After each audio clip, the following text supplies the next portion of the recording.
Hi guys, PJ here. Today we are working on a 2016 Ford Transit Custom and we are installing a dashboard camera into the vehicle. Dashboard camera on this particular one is a neck space. It's a small camera that just tucks up out of the way, not very noticeable. To fit this camera we are going to be using the Nextbase fitting kit, which is available from obviously nextbase.com, Amazon, eBay, etc. In this fitting kit, which is this part here, you will have your main power cable, which replaces the cigarette lighter connection that comes with your camera. It has a mini USB on the end there, let's plug into your camera and power it. We also have a power feed and an earth connection for the camera. It also comes with a little filter choke here. This is a ferrous one. Basically this wraps around the end of the power cable near the USB to stop interference with such things like DAB radio. As you can see, it's got hinges and little spring clips there, so basically all we do is pop it open, which I'll show you in a moment. It opens up and you wrap your cable around it. Next up, we've got two fuse spurs. Now in a Transit Custom of this year we should be using the mini blade one, which is this one. As you can see, this plugs into a fuse slot and doubles up the socket. A bit like the four-way extensions you plug into your house sockets. So there you've got a fuse for the camera and the spare gap there for the fuse you remove from your fuse box. On the end you've got a bullet connector there ready to connect up to the main power cable that comes in the box, like so. As for what you'll need to do the job, ideally, and I do say ideally, a multimeter, or if not, a screwdriver with a bulb in the end, so you can touch the end of the fuse and if it lights up you know it's live or not. So multimeter is ideal, but if not, one of those will do. 3 cable ties, this is a personal preference. Electrical tape, pair of wire snips, some long nose pliers which are very handy to pull fuses out that are hard to get. Not necessarily need them, but it does make life easier on recessed fuse boxes. Obviously make sure your ignition is off before you remove any fuses. And also a plastic leverage tool. Okay, this is made by Bojo. These are available again, Amazon, eBay, etc. If you haven't got one of these, you could use a plastic scraper of some description. Do not use metal. Metal will damage the plastic trim on the vehicle, so don't use a screwdriver or anything like that. It must be plastic. First thing we are going to do is prepare the cable for mounting it in the headlining of the vehicle so that it doesn't fall down from the headlining whenever you hit a pothole. Because let's face it, you hit a pothole in our lovely British roads, or anywhere for that matter, and the cable will fall down in front of your view. Not ideal. So that's what the cable ties and the tape are for. I'll go ahead and show you how to do that right now. Okay, so we've prepared the power cable. We've put our filter choke on, like so. Like I say, basically you pop these 2 clips, the filter choke opens up, and then you get your cable, run it through, over it, through it again, and out the other side. So it loops it all the way through, look. Nice and straightforward to do that one. Then, basically get your cable ties, space them out. First one, wrap it around the cable. Sort of gauge your middle one, snip the end off. And then last of all, because I normally run 3, just wrap it with some electrical tape. The reason I do this is A, to stop the cable tie sliding up and down, and B, because sometimes cable ties have a sharp edge on them when you've cut them, you don't want it rubbing and wearing the top of the headlining inside. And all this is for is to bulk it up, to stop it from falling down when you hit a pothole or whatever. So what I'll do, I'll cover this one in tape next, and obviously snip the end off the first one and cover that in tape as well, and start running the cable. Okay, so when running our cable, there's the end look with the cable tie, the first one. Get your middle cable tie, gently just sort of pull down on the headlining. You don't have to go at it like a bull in a china shop, you know, it's not very strong. It's only made with fibre and material, so you can just sort of pull it down. Tuck the cable and the cable ties all the way along, so it sort of comes out roughly in the middle, because you won't have a rear view mirror on one of these. Pop it in there, like so. If by any chance your headlining is stuck, it's because the window screens are bonded in and the bonding agents got onto the headlining and made it stick in place. If that's the case, get your plastic leverage tool, do not press against the window screen edge, and just sort of work your way along, freeing it up, because it's just got a bit of glue on it, that's all. I have seen that happen before, so it's just something to bear in mind. Right, so with this coming out down the centre, there's your power supply ready for your camera to be mounted centrally, okay.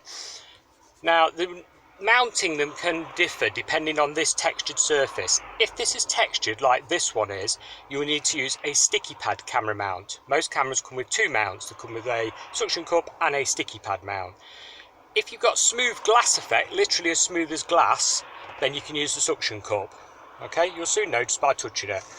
Right, so move along to your corner here, and what you're going to do is on the door seal edge, look, you can just sort of move that forwards, yeah, and then hook your cable under the corner, like so, and work it all the way down using your plastic leverage tool, like so.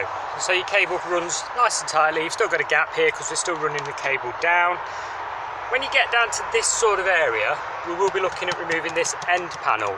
Before you can do that, you've got to remove the fuse box cover, which is here. Normally you can grab here and pull. If not, use your plastic leverage tool that you've got, which is this, and just sort of go down the edges with it and pop all the way around. There's like plastic and metal clips that hold this in place. I can show you a clip. There we go. See what I mean? They're like spring clips going in lugs. Just pull it and they'll all pop off, and then you can completely remove this section altogether, which also uncovers your fuse box just there.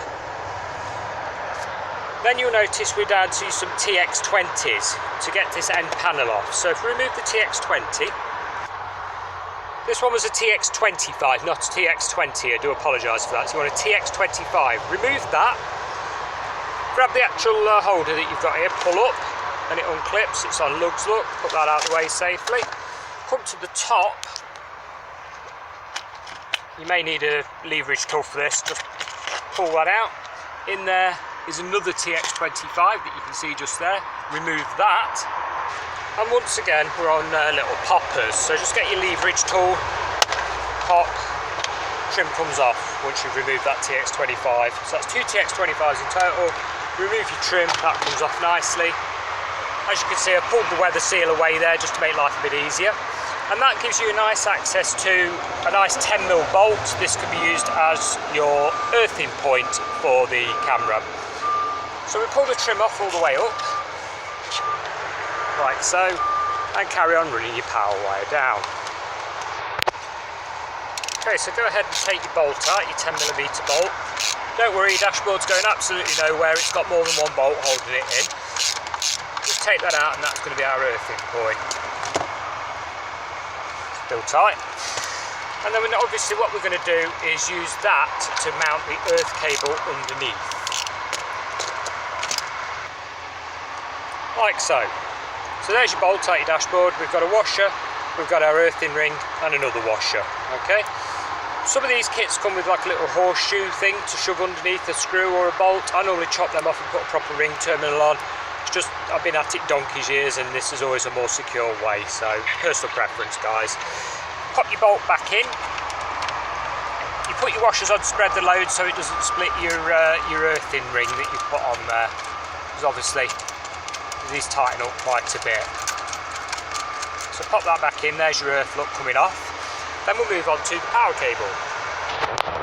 Okay, so moving forwards, we've tidied up our excess cabling. Use a cable tie or just some electrical tape just to bunch it up. Same with the power cable in there, we've bunched that up as well. Shove your power cable down through here towards the fuse box, and then it will pop out here. So we've plugged our fuse spur in, there you go, nice and simple. Now you're looking at your fuse box and figuring out which fuse to use. At this point, I do need to point out to you that I am in no way held responsible or liable for any damage to the vehicle or injury to yourself by following this video guide. I'm sorry I have to put that in, guys, but people these days do try it on. So if you're happy to proceed and you don't feel you need to seek professional help, let's have a look at which fuse is ignition switched and is an accessory fuse. We must not use anything from airbag, steering, ABS, anything like that. It must be an accessory fuse such as fag lighter, that type of thing. Let's go test some fuses and check out which one we're going to use on this vehicle. Okay, so on this particular spec of vehicle, and it will matter on the spec and the year of the vehicle, possibly regarding fuse box layout. So this isn't gospel for every model, you will need to test your own fuses. I'm using a 5 amp brown fuse location, which is the second one up on the right hand end run. You can possibly see my probe there touching the end of it. With the ignition off, we're showing 0 voltage, and with the ignition on, we are showing 12 volts as expected. So that is an ignition switched accessory fuse. If I can get you a better view of it, let's have a look here. Right on the end, that one there that the probe's touching. So you've got a blue one at the bottom and then a 5 amp directly above it on this particular vehicle. Like I say, please do check your own fuses.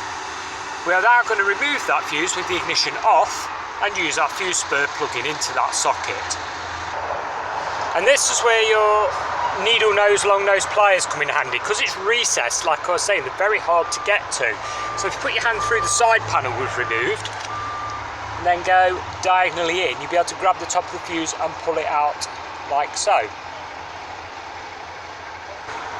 With fuse removed from the hole there, get your fuse that you've removed, plug it into your fuse spur, into the spare slot that I showed you earlier on, and that doubles up. So one for the camera and one to run the original circuit. You can now plug this back into where you removed your fuse from. Moving on to the camera, we need to test everything before we reassemble and put the trim back together again. Okay, so earlier on I mentioned there's 2 different mounts available for most cameras. Yeah, so we've slid the quick connect off, which is this part, the ball socket if you like, with the power in. And you get, on most cameras this is, the suction mount, which like I say is no good on this vehicle because we want to mount it on the black section of the window screen. If you were mounting it on the actual glass, not a problem, it would work fine. And we also get the sticky pad version, like so. Sorry if the vision keeps going distorted on the camera, it keeps fogging up. It's actually -2 at the moment, so I keep having to wipe the lens, apologise about that. So we're going to use this mount, and basically all we do is unscrew the knuckle and pop it onto here. And there we go, ignition on, camera comes on, little charge icon there through the battery symbol showing you it's charging. Don't forget to put your memory card in, and now to just reassemble the dashboard. Don't forget to pop your cup holder back in first, then you want your plastic panel there that sits over the top of it. Bit of a whack on the clips just to get it back in. Once you've done that, side panel slots in, look, it's on like hooks, yeah? So slot your side panel in, give that a good tap. Oh no, don't forget your screw. Nearly forgot a screw, see? I make mistakes as well, look, take that back off again. Doing it one-handed, of course, and in a time limit is also a problem. There's my excuse, I'll stick to that. So we're just going to pop that end panel back on and put the screw in that goes here, the TX25. There we go. Screw back in, panel back over. They are a bit awkward to click in, especially one-handed. Don't forget to put your cup holder in, and there's the screw below it, first of all, TX25. Once you have done that, you have successfully fitted your dashboard camera to your Ford Transit Custom. If you've got any questions, pop them in the comments below, and thank you very much for watching. Goodbye for now.